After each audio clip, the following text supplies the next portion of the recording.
Ahora sí, ahora sí. ¿Qué tal? ¿Me escuchas?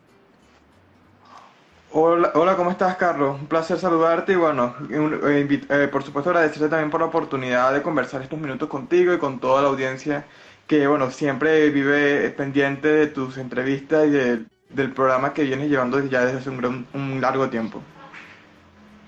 No, para mí es un placer, Emanuel, contar contigo. Voy a leer acá. Yo estaba dejando una pregunta antes a las mujeres y a los hombres que ya estaban por acá. La mayoría eran chicas, digo mujeres porque todas eran chicas las que estaban hasta este momento, pero ya han ido ingresando más personas. Entonces, ¿qué significaba la política? ¿No? Que me dejaran palabras allí, ¿qué significaba la política para ellos? Y no, esa percepción que las personas tienen en general de lo que es la política, y nosotros hoy vamos a conversar del rol de los jóvenes en la construcción de un nuevo país o una nueva república, y es inevitable no abordar o no tocar estos temas que tienen que ver con el tema de la política. Pero como la mayoría de nuestro público está en Brasil, con tus invitados que están en Venezuela también, vamos a ir ilustrando un poco a través de tu trabajo lo que significa para nosotros ese rol de los jóvenes o de la juventud en la construcción de esa república, ¿no? República libre. Primero, Emanuel, vamos a comenzar por conocerte. Primero, preséntate, cuéntanos dónde vives, a qué te dedicas, si estudias algo en la universidad, si ya te formaste, cuéntanos qué es. Bueno, Carlos, además de yo ser activista político desde mi estado, mi país, yo soy abogado, me gradué hace aproximadamente 2 años. Por supuesto ejerzo la carrera. eh, yo creo que ser abogado es parte de querer trabajar en búsqueda de la justicia y por supuesto de la equidad que necesita la sociedad en estos momentos. Pero además de ser abogado, he estado trabajando desde hace muchísimo tiempo también en algunos programas de televisión y con medios de comunicación en el país. Creo que en estos momentos que atraviesa Venezuela, la juventud ha hecho grandes esfuerzos por mantenerse, por sobrevivir, por salir adelante. Y por supuesto creo yo que en Portuguesa, que es el estado donde yo hago política, hemos dado el ejemplo de esa valentía y ese coraje de incluso nuestros héroes patrios como Páez, como Hunda, que han destacado en la historia de nuestro país por ser insignes y profundos héroes en la lucha por la independencia. En Portuguesa los jóvenes se han levantado y se han levantado para forjar y construir la sociedad que nosotros nos merecemos, la sociedad de ciudadanos libres, de ciudadanos emprendedores, de ciudadanos que salen adelante por su trabajo, esfuerzo y mérito. Desde acá, del Estado portuguesa, estoy trabajando desde 20 joven hasta estos momentos, pero creo que además de mi persona hay un gigantesco equipo que me acompaña y del cual me siento profundamente orgulloso, porque son jóvenes que han demostrado su profunda convicción y más que eso su amor por este país. Por eso creo que, y agradezco profundamente tu invitación para llevar ese mensaje también a los ciudadanos que están fuera de nuestras fronteras y que conozcan un poco la realidad de nuestro país y sobre todo lo que estamos haciendo los jóvenes en la construcción de esa república libre, democrática, próspera y profundamente liberal que queremos hacer realidad y que estoy seguro que haremos muy pronto. Ok. Eh, Veo que ya me comentas de una vez, ¿no? Directamente tu trabajo. Voy a aprovechar a hacerte entonces eh, una pregunta vinculada a tu trabajo actual. ¿Cómo llegas a estudiar Derecho, ¿no? ¿Cómo nace en ti estudiar Derecho y si ya tenías en tu familia alguien que ya te hablaba de esa carrera? Si lo viste en una línea familiar desde un punto de vista o en tu círculo de amistades, muchos decidieron estudiar derecho y además no sé si lo comentaste, pero tu edad, que no escuché, o si no la dijiste, ¿cuál es? Y ahí me aprovechas y respondes. Sí, tengo 23 años de edad, me gradué a los 21 años.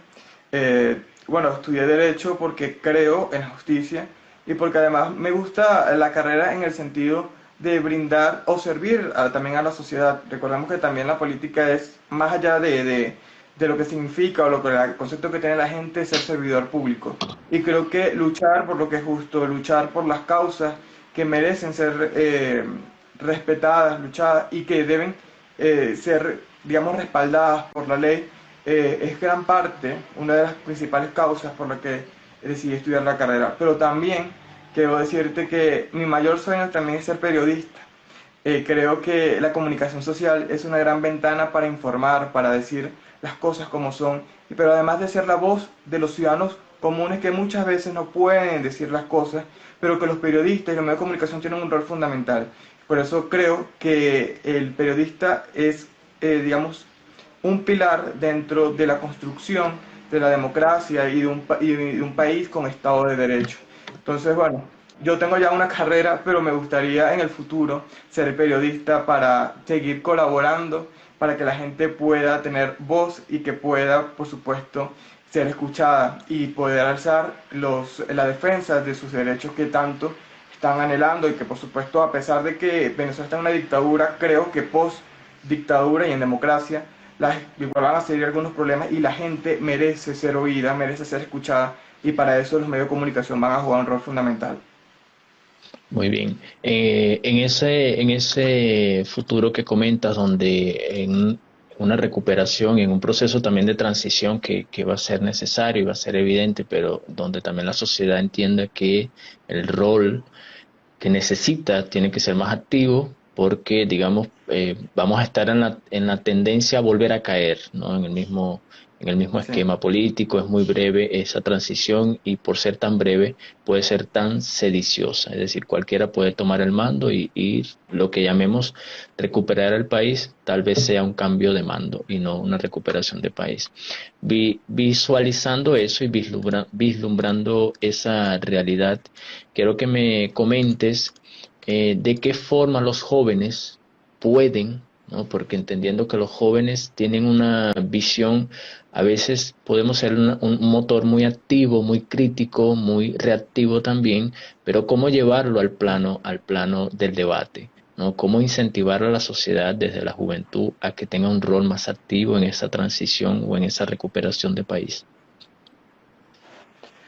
Bueno, mira, quiero primero hacer un repaso de lo que hemos hecho la juventud en los últimos años y creo que nos hemos levantado frente a un régimen criminal, un régimen que ha violentado todo tipo de derechos, al punto de extinguirlo completamente en nuestro país.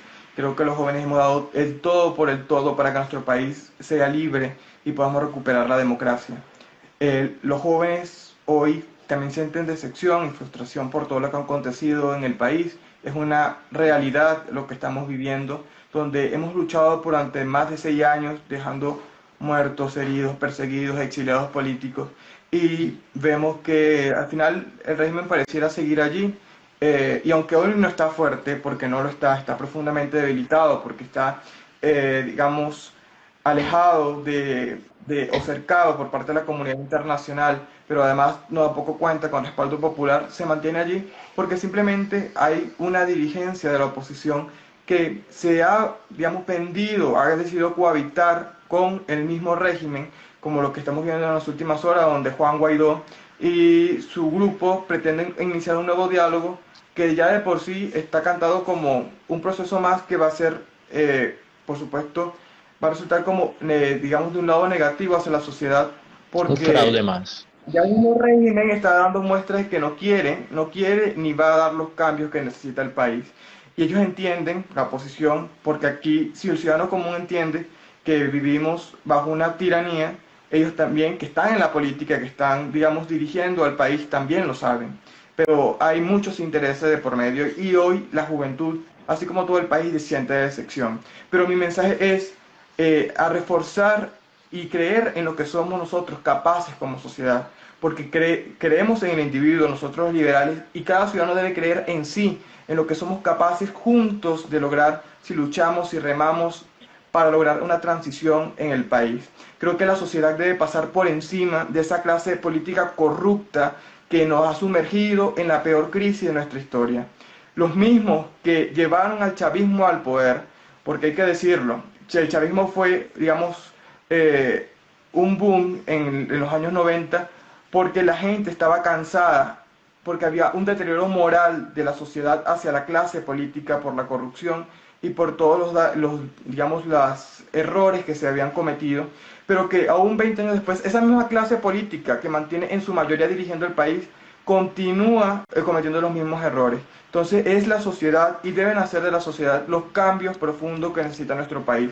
Por eso el mensaje es a organizarnos, a luchar, a confiar en lo que somos, en nuestro talento, nuestro esfuerzo, nuestra energía y no oír a la clase política que siempre nos ha traicionado y creer también en los líderes políticos que tiene el país, porque yo sí creo que hay gente decente, políticos decentes que aún continúan en Venezuela y que están luchando y dando todo lo necesario para sacar este país adelante. Entonces, creo, Carlos, que a la juventud hay que enviar los mensajes de seguir haciendo todo lo necesario para construir la Venezuela que soñamos. Desde el que está en Venezuela luchando, esforzándose por salir adelante, por protestar, por alzar su voz, también como los que están en el exterior, haciendo lo posible por dejar a nuestro país en alto, por ayudar a las familias que continúan dentro de Venezuela para que puedan sobrevivir. Creo que todos estamos haciendo lo necesario, estamos juntos desde ya construyendo la república que todos nos merecemos.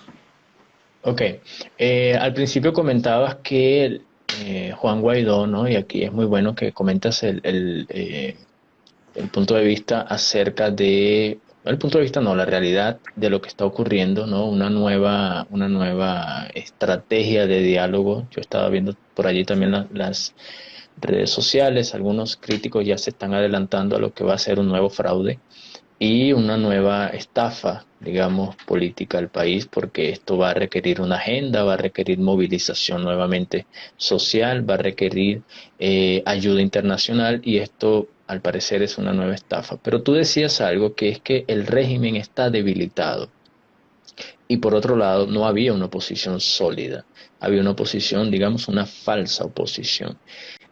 ¿Cómo sobreponerse a eso, Emanuel? Porque puede ser que el régimen esté debilitado o cercado internacionalmente, pero al final no deja de ser una dictadura, no deja de ser una isla, una fila armada.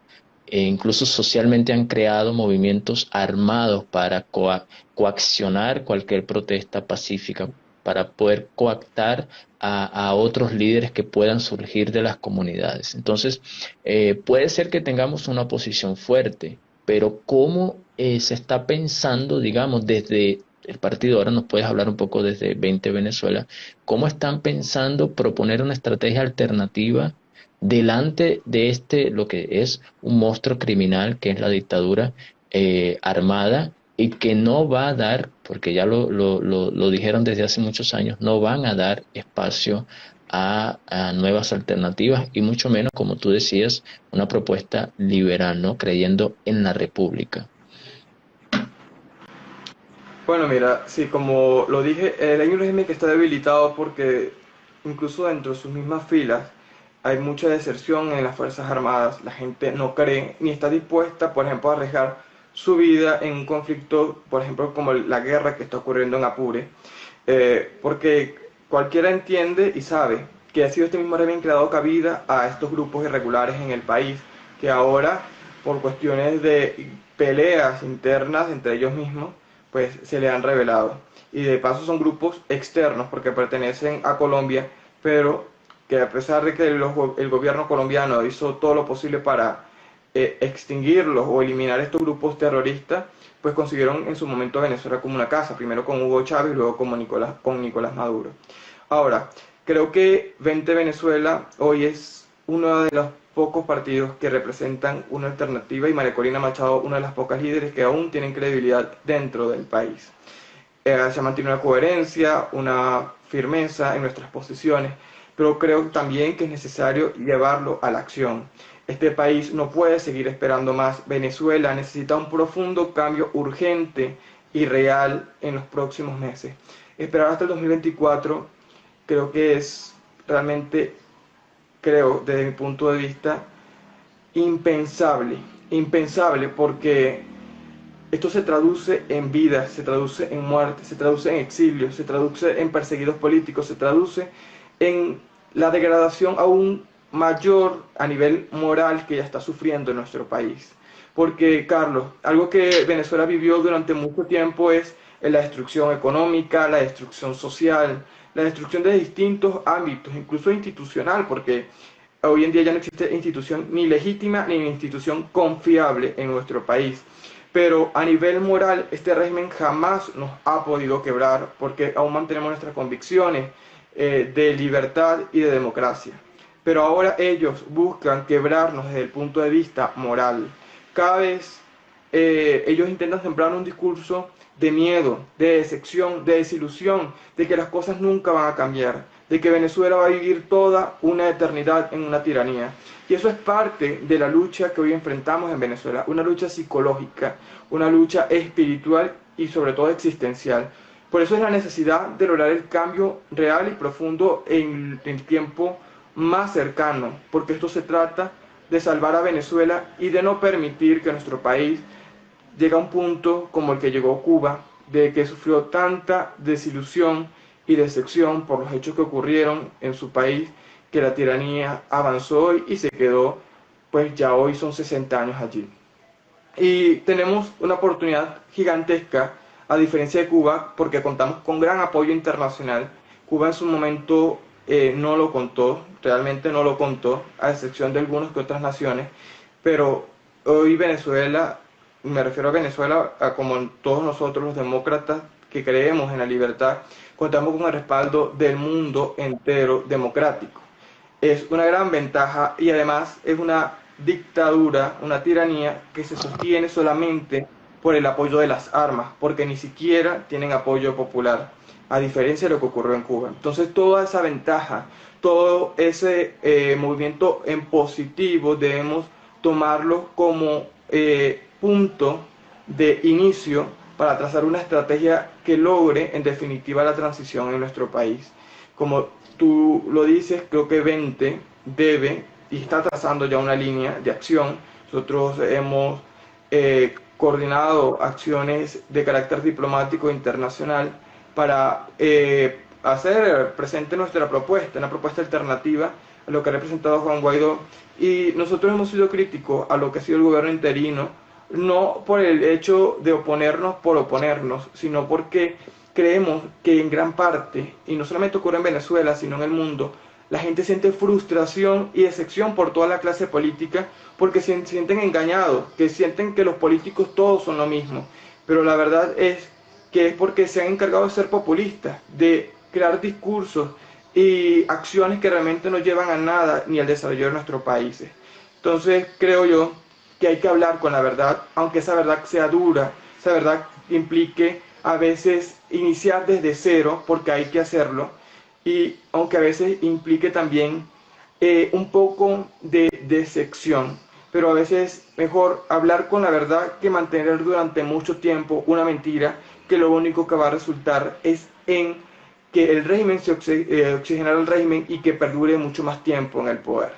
Por eso nosotros creemos, confiamos en la gente y creemos que la gente sí está dispuesta a seguir luchando, pero lamentablemente lo que no está dispuesta a seguir arriesgando su vida para lograr nada, como ha ocurrido en el 2017 y en el 2019. Así es. Haciendo un recuento brevemente, en el 2015, cuando se ganó la Asamblea Nacional, creo que fue una buena fecha en la que la gente pensaba dejar Venezuela. Pero se ganan las elecciones, digamos que se devuelve un poco de esperanza. Yo fui uno de los que creía muchísimo en que era una buena plataforma desde la que se podía impulsar buenos cambios y buenas luchas en el país. Y no lo fue así. Mm. Luego vinieron en sucesivo otras cosas como la elección de gobernadores, que fue un año después, luego la elección presidencial, que fueron 2 años después, y ya de allí lo demás ya lo conocemos. Leo algunos comentarios para pasar a la siguiente pregunta. En Wilber comentan, la única forma de tener una oposición fuerte para poder hacerle frente al gobierno de Nicolás Maduro es que se unan todos por un mismo motivo, que sería el cambio para Venezuela y así restar el flujo migratorio. Eh, para ver qué más comenta. Bueno, sobre el flujo migratorio te quería comentar lo siguiente, Emanuel. Han salido dicen alrededor de 5 millones y se espera que con la pandemia pueda aumentar de 1 a 2 millones solo en el año 2021.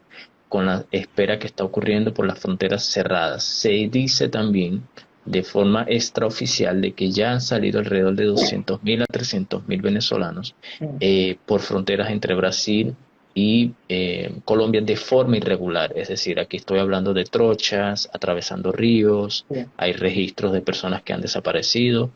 Entonces, tú me hablabas en tu respuesta de la desilusión. Si bien es cierto que estamos hablando de alrededor de 5 millones de venezolanos que han salido, es gente que probablemente era contra el gobierno o ya no aguantaba más o era a favor del gobierno, pero pensaba principalmente en la comida, en los hijos, medicamentos.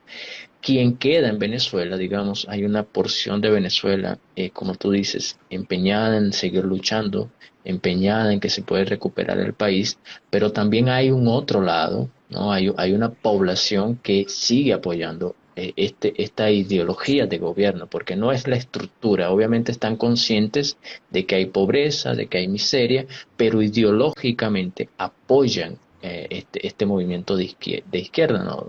La dictadura. Entonces, ¿qué se piensa? Porque en unas llamadas elecciones, numéricamente, todavía se puede seguir perdiendo, numéricamente, porque ahí habemos 5 millones de gente que estamos fuera y que no quieren votar, que no les interesa votar, porque gane quien gane, según esta desilusión que ya está, eh, no se va a recuperar nada, porque hay un sistema también fraudulento que es el sistema electoral. 20 Venezuela frente a esta alternativa y de recuperación también numérica en términos de votos. ¿Han pensado o han propuesto una unión nuevamente con los demás partidos o esta estrategia o alternativa que ofrece está meramente vinculada a otro tipo que no es el camino electoral? Bueno, mira, 20 no está en contra de la unidad. De hecho, apostamos a una unidad, pero una unidad real en torno a objetivos que sí logren la transición en el país. Nosotros nos hemos unido cuando realmente creemos que una ruta como lo que ocurrió en el 2019 con Juan Guaidó, nosotros nos unimos a él a pesar de que no estábamos realmente en lo que llaman la mesa de la unidad democrática, pero nos unimos en su apoyo porque la ruta planteada era la ruta que debíamos seguir, que era la ruta de la fuerza y de la firmeza. Pero lamentablemente, desde hacer la usurpación, gobierno de transición y elecciones libres, pasamos a elecciones libres y ahora de elecciones libres pasamos a diálogo y cohabitación con el régimen. Yo creo que elecciones, cuando hablamos de elecciones, 20 no tampoco está cerrado a participar en algún proceso electoral. El problema es que en Venezuela, como tú bien lo señalas, no hay condiciones porque enfrentamos una tiranía que no ha presentado ni siquiera el mínimo indicio de querer ayudar en la construcción de una salida a esta crisis. En el 2018 hubo un fraude electoral. En la ley venezolana estipula que al menos una elección debe ser convocada con 6 meses de anticipación y la elección presidencial fue convocada desde febrero a mayo. O sea, ni siquiera hubo 3 meses para que los partidos se pudieran organizar. Además de eso, la inhabilitación de partidos políticos, la inhabilitación de líderes, la persecución, la falta de observación internacional no permitían que existieran condiciones reales para poder participar. Y esto ha sido consecuente en las elecciones posteriores que han ocurrido en Venezuela, que realmente no son elecciones, son un fraude electoral que solamente han intentado servir para el régimen para querer, digamos, maquillarse o plantear una cara ante el mundo que no es. En estos momentos, lamentablemente, el país está viviendo un nuevo proceso de diálogo, entre comillas, pero que al fin y al cabo no va a beneficiar en nada a los venezolanos, porque ¿cuál es la situación? La situación es que hay una crisis humanitaria compleja sin precedentes e histórica que ha enfrentado Venezuela y que la única opción para poder salir de ella es que se entre en una ayuda humanitaria, que se dé acceso a un libre mercado y que Venezuela se abra al mundo. Pues por supuesto con esto habría más oportunidades de trabajo por la cantidad de empresas y emprendimientos que se formarían. Pero este régimen está empeñado en un sistema criminal y además de eso a ellos no les importa la vida de los venezolanos. Está demostrado, bueno, con el simple hecho de lo que ocurrió con las vacunas contra el COVID, donde no han aceptado las vacunas al mecanismo COVAX porque simplemente no están de acuerdo con que Estados Unidos, o sea, que las vacunas que lleguen sean las estadounidenses. Entonces, frente a un régimen indolente, está claro que no va a haber un triunfo de un proceso de negociación en estos momentos. Pero además, para ir a negociar se necesitan tener, digamos, con qué negociar. ¿Y cómo va a negociar en estos momentos la oposición si está completamente hasta deslegitimada ante la ciudadanía, donde no hay movilización, donde prácticamente todo pareciera como que si estuviera en calma, aunque la gente estuviera está completamente decepcionada, pero también molesta con el régimen actual?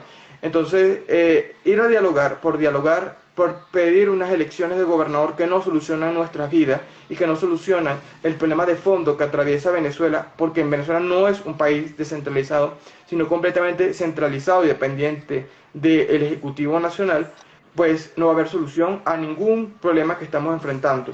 Y por lo tanto, nosotros no nos vamos a unir para eso, no nos vamos a unir para prestarnos, para postergar el dolor y el sufrimiento de los venezolanos, ni tampoco para ser traficantes de esperanzas, traficantes de sueños y traficantes de la oportunidad de vivir en libertad. Hemos estado tan cerca y al final no lo hemos logrado porque simplemente no se ha querido dar el todo por el todo. La gente sí lo ha dado y yo reconozco la valentía y la firmeza de cada venezolano, de cada joven sobre todo, que ha dado su vida por la libertad a pesar de no conocerla. Al menos personas como tú y todos los más de 5 millones que se encuentran en el exterior han conocido la libertad, han conocido qué es vivir dignamente, han conocido lo que por lo menos es disfrutar junto a algunos amigos una, una cerveza, un café, cosa que acá en el país no cualquier persona lo puede hacer. Lamentablemente hay un sector, por supuesto, que sí lo puede hacer, pero hay una gran mayoría que está sufriendo y que está pasando muchas necesidades, que ni siquiera pueden ver un en vivo como este porque no tienen ni siquiera un teléfono inteligente. El 60% de la población no tiene acceso a internet en Venezuela. Entonces, y de ese 40% que lo tiene, apenas un 10% tiene acceso con Wi-Fi, y los demás con acceso con datos de teléfono. Entonces, hay que pensar realmente en la gente y no los intereses partidistas, ni los intereses particulares. Creo que la gente hoy está muy consciente de la realidad y yo espero que la gente en Venezuela pueda disfrutar, vivir en libertad, vivir como se merece estar, pero no fuera de nuestras fronteras, sino en nuestro propio país. Así es. Sandriani pregunta que si el voto en Venezuela es obligatorio y si sería posible negarse a votar.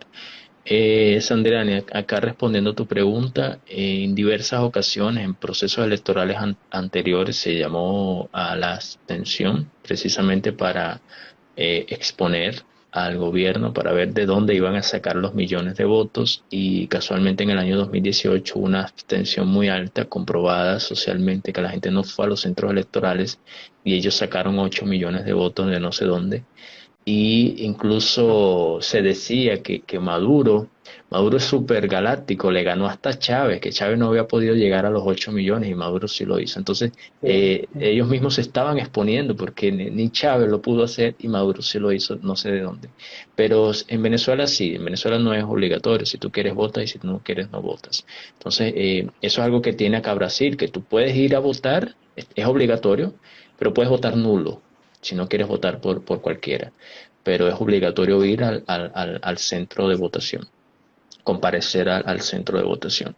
Pero te iba a preguntar precisamente el tema del liderazgo, Emanuel, porque como joven que eres y estás en un estado al interior del país, el estado portuguesa, quiero que me cuentes o que nos cuentes a todos de qué manera ha afectado estas reiteradas o reiterados procesos de diálogo o reiterados fiascos políticos a nivel de comunidad, ¿no? Lo que tú ves en el día a día, lo que puedes palpar de la gente. Ya comentaste un poco acerca de que la gente está, digamos, cansada, está pensando solo en el día a día, pero cuando tocan el tema o lo que escuchas en términos de recuperación del país, ¿qué escuchas? ¿Qué comenta la gente sobre ese asunto? Bueno, y creo que hay mucho dolor, hay mucho sufrimiento. Hace poco estábamos recorriendo, bueno, casi toda la semana estamos en algún sector popular de nuestro estado, pues estaba conversando con una enfermera que realmente me partió el alma, porque más de 10 años de estudio, tiene posgrados y distintos estudios en el área de enfermería y hoy en día gana $5. Tiene dos niños que mantener y a pesar de que cuando llegamos estaba riendo y alegre, bueno, porque habíamos visitado, luego rompió en llanto diciendo que el día anterior había tenido que compartir una arepa, partirla por la mitad y dársela la mitad a cada hijo con un vaso de agua y ella dormir sin nada en el estómago porque no tenían más nada que comer.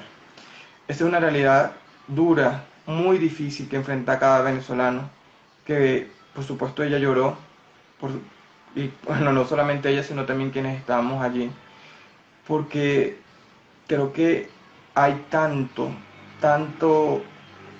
sufrimiento que yo creo que no existen palabras para describir lo que estamos viviendo como sociedad. No hay forma de poder resarcir tampoco tanto daño causado, tantos corazones rotos, tanta desgracia junta. Y esto creo que no es solamente un problema de si eres pobre, clase media o rico.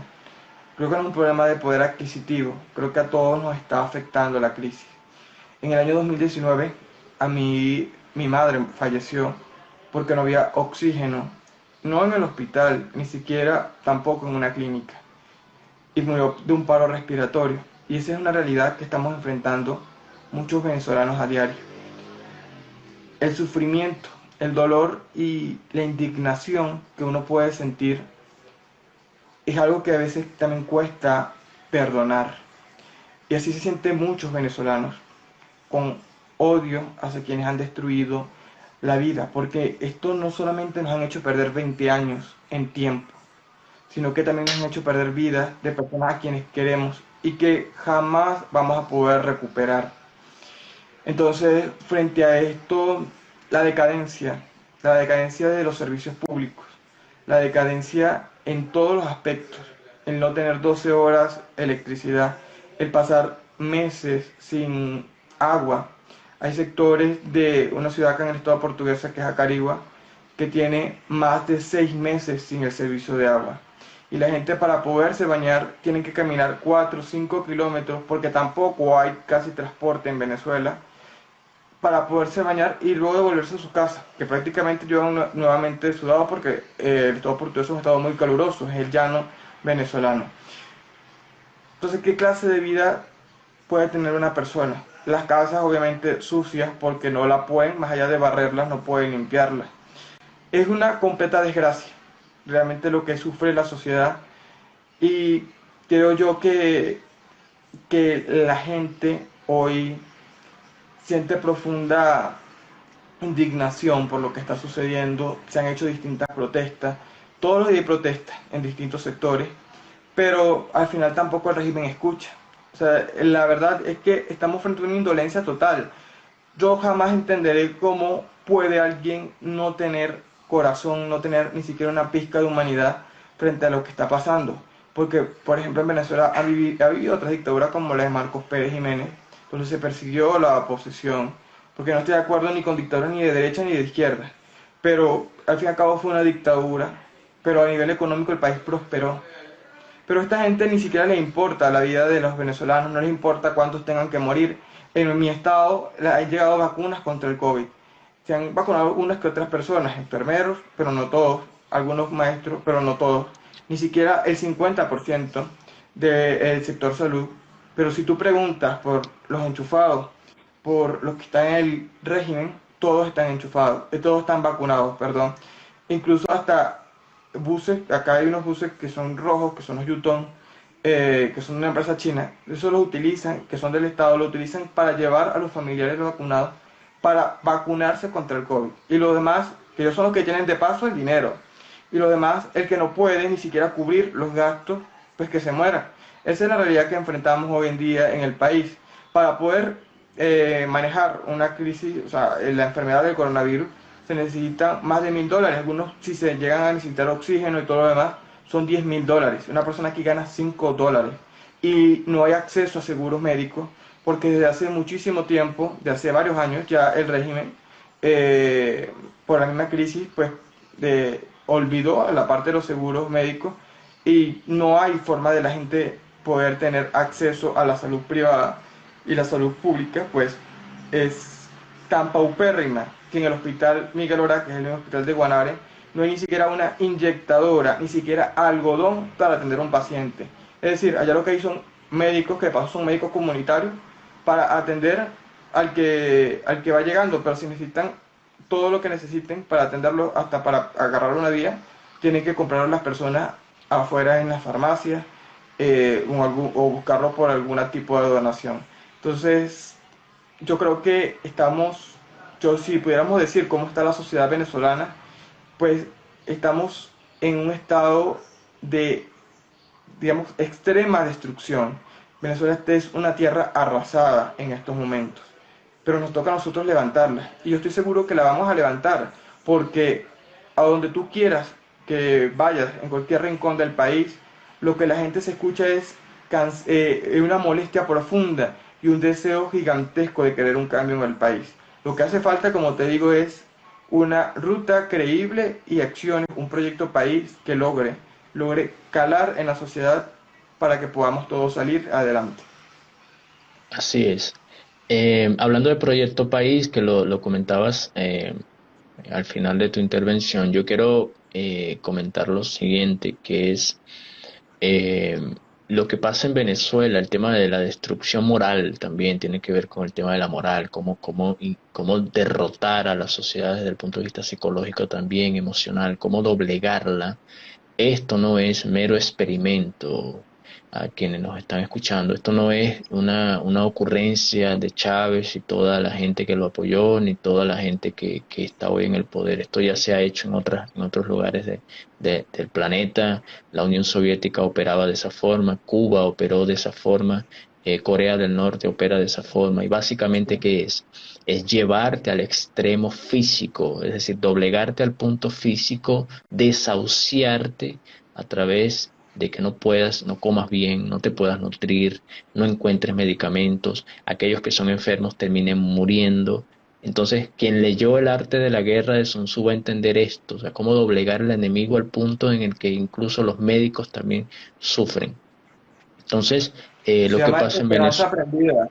Es una técnica exactamente, cubana que la están aplicando acá, exactamente. que es Entonces, básicamente utilizarnos así como, por ejemplo, una, como cuando tú enseñas al perro a través de, aunque es más el ejemplo, pero cuando enseñas al perro como a entrenarlo, o sea, básicamente utilizando siempre una misma técnica hasta que él aprende a hacer siempre lo mismo cada vez que ocurra, o sea, que hagan una seña. Así ya pasa acá en Venezuela.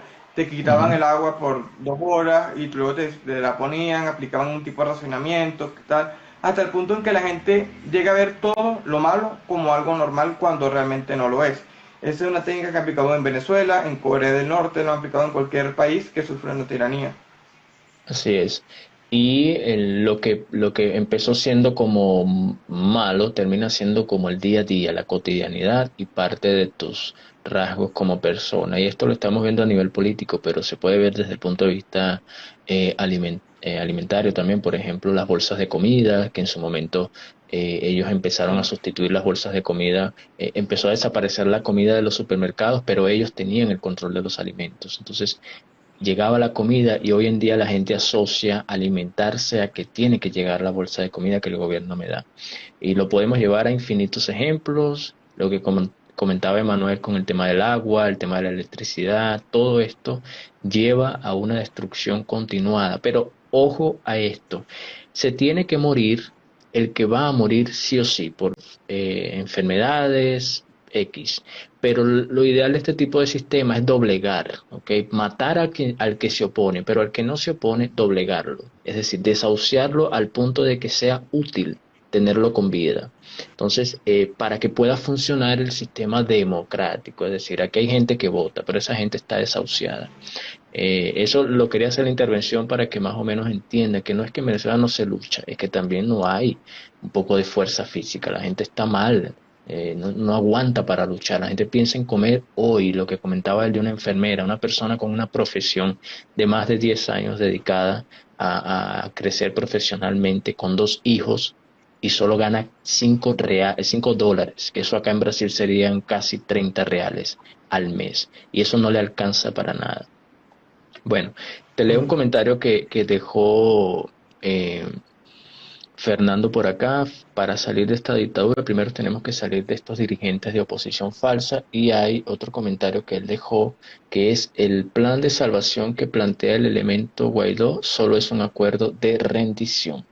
Ok, bueno, gracias por esos comentarios, Fernando. Vamos a la siguiente pregunta. Como estamos hablando de juventud, Emanuel, y el rol, ¿no? En la construcción de una república libre, ya lo decías al principio del encuentro. eh, ¿Cuál es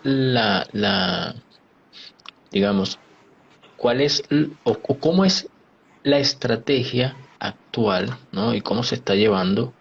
eh, bueno, te reformulo la pregunta, perdón.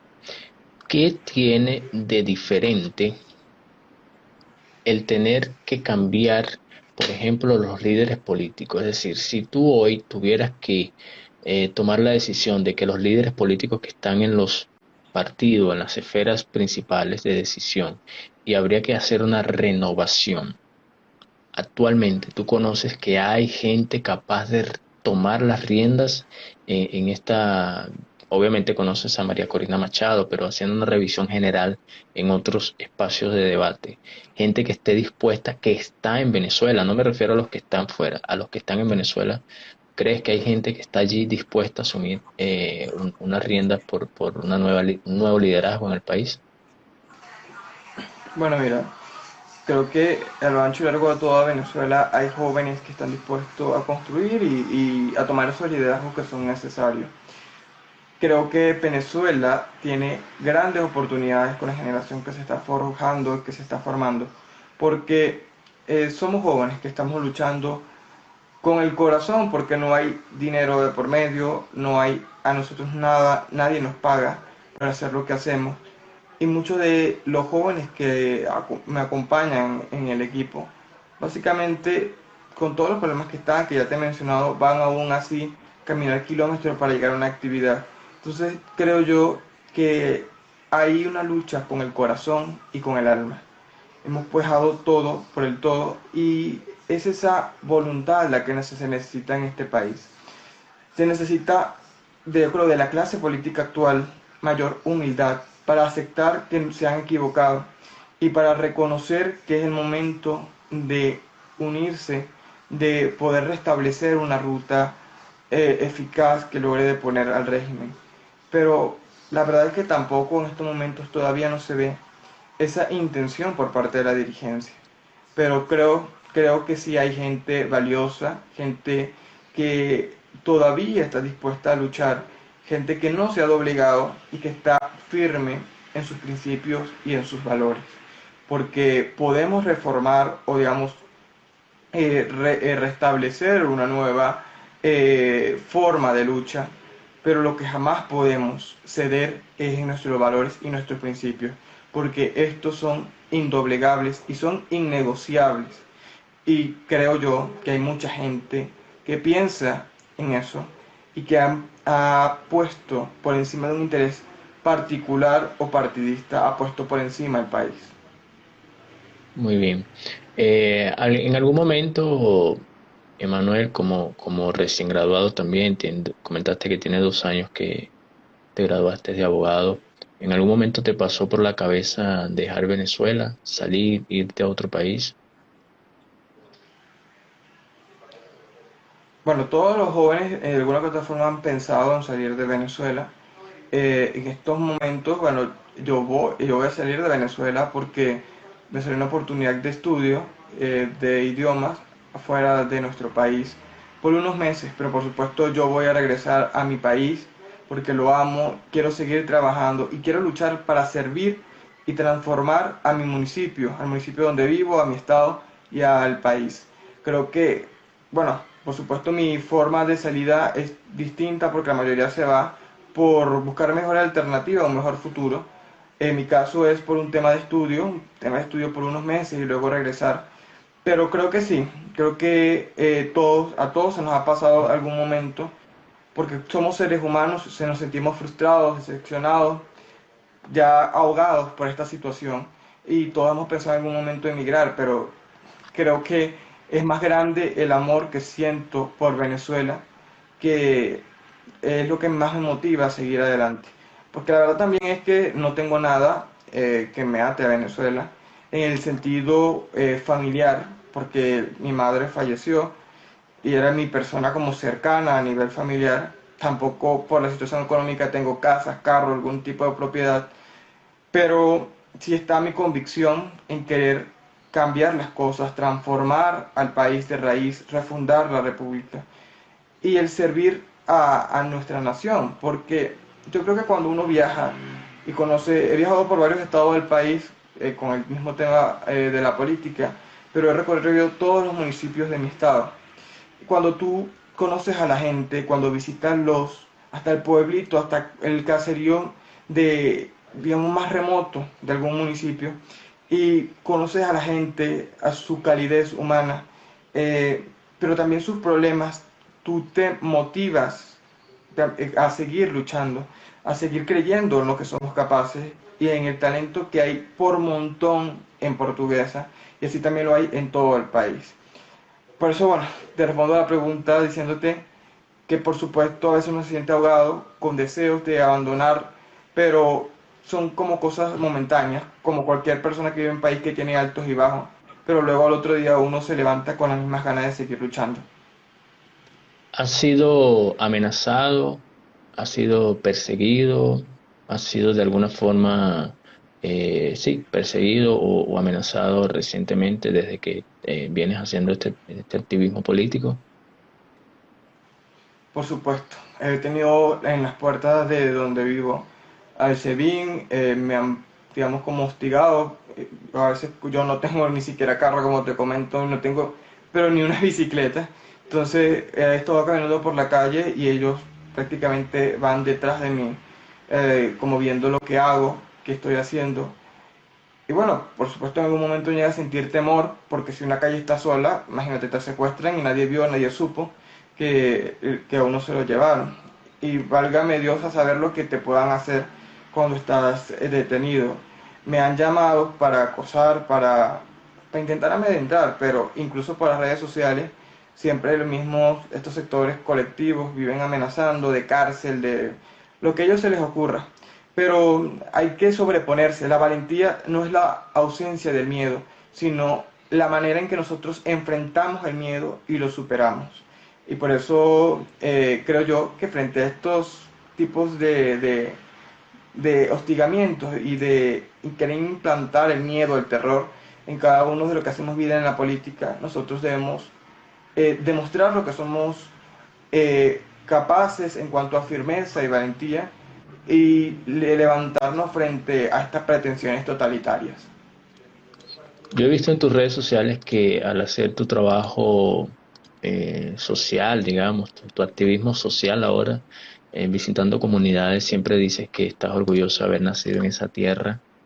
Quería preguntarte qué significa para ti portuguesa, ¿no? Yo no conozco todo mi estado. Yo nací en Caracas, pero me crié en Aragua y es hijo de donde se cría. Entonces yo no pude conocer todo mi estado Aragua, pero lo amo igual. Los pueblos que conocí, más pueblos que ciudades, hacen que ame más a mi estado, lo ame por eso. Pero ¿qué es lo que más amas del estado portugués? Bueno, yo creo que me encanta todo de mi estado, desde el llano, que me encanta el llano, un atardecer en nuestro estado.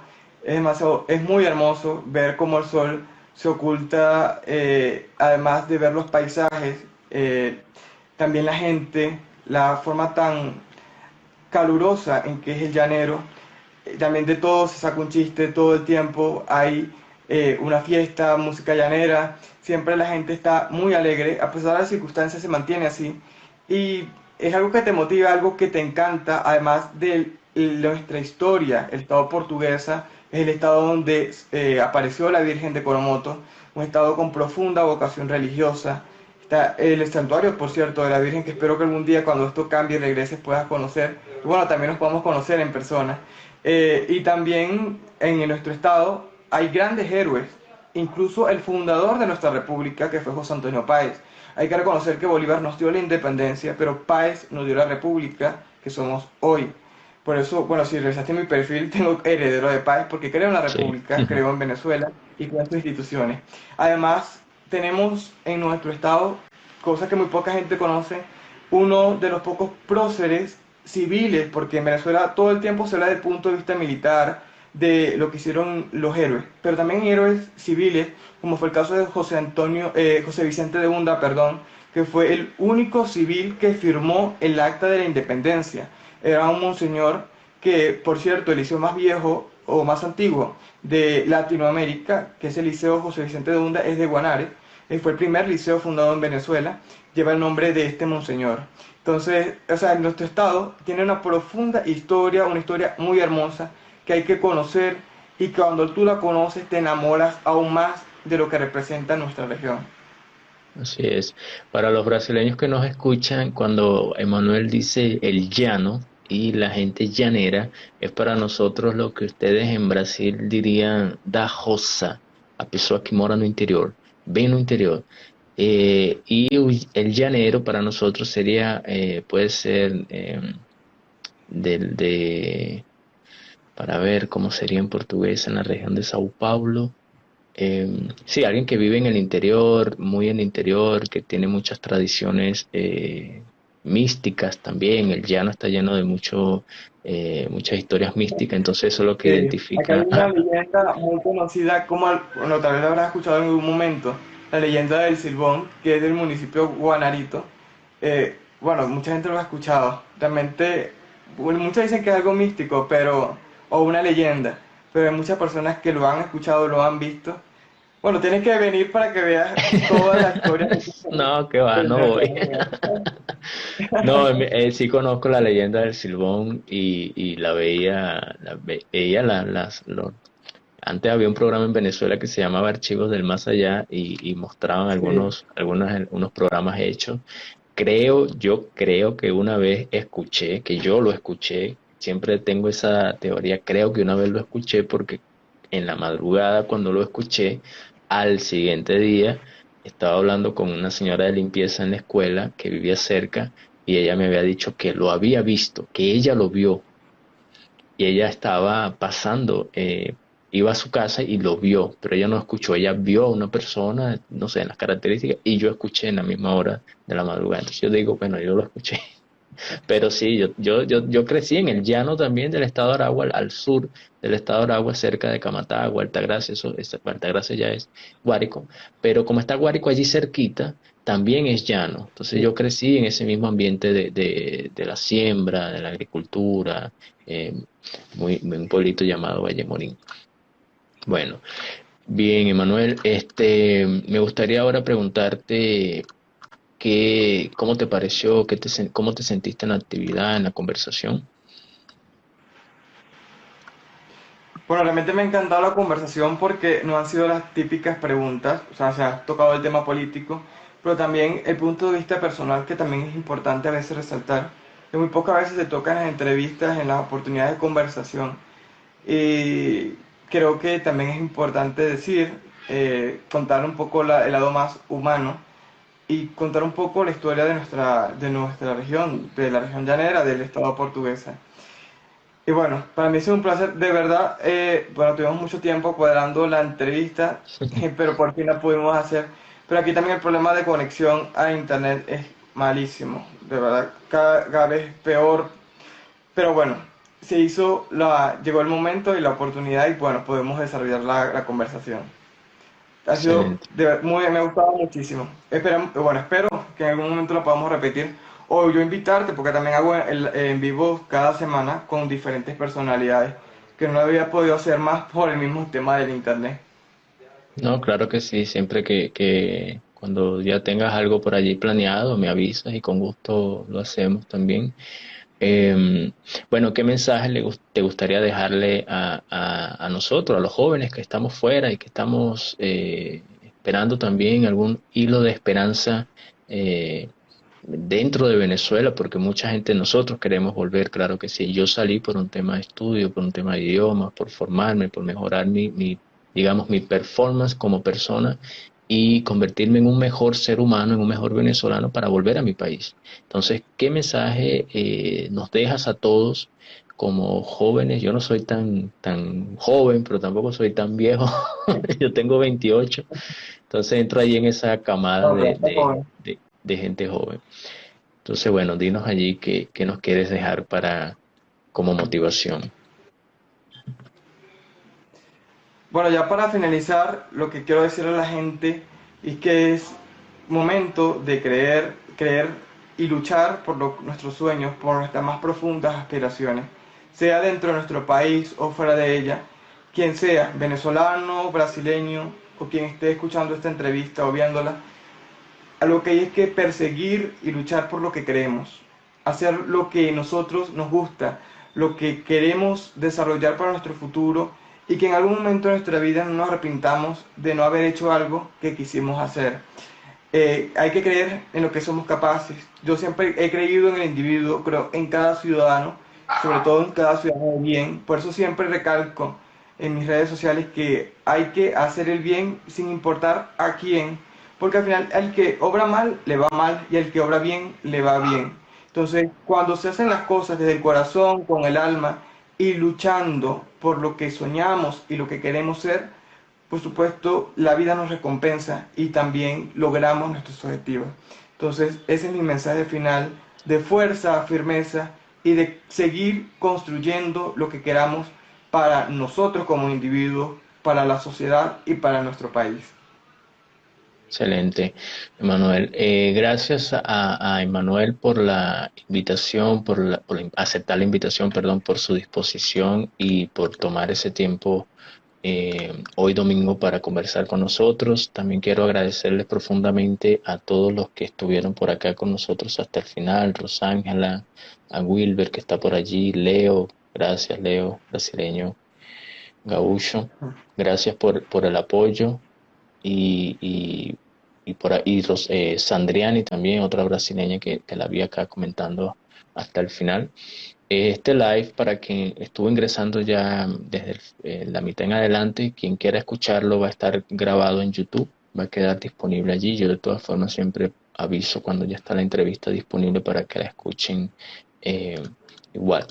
Eh, Gracias, Emanuel, nuevamente como lo decía, agradecidos. Sigue así, de verdad. Espero que encuentres también, que puedas sumar a tu equipo gente con un nivel de discernimiento para que fortalezcan también y encuentren también tú, como lo decías, encontrar también fortaleza en otras personas, porque a veces nos llega ese momento de desmotivación, de vernos en un espejo en el que nos sentimos solos en medio de tanta maldad.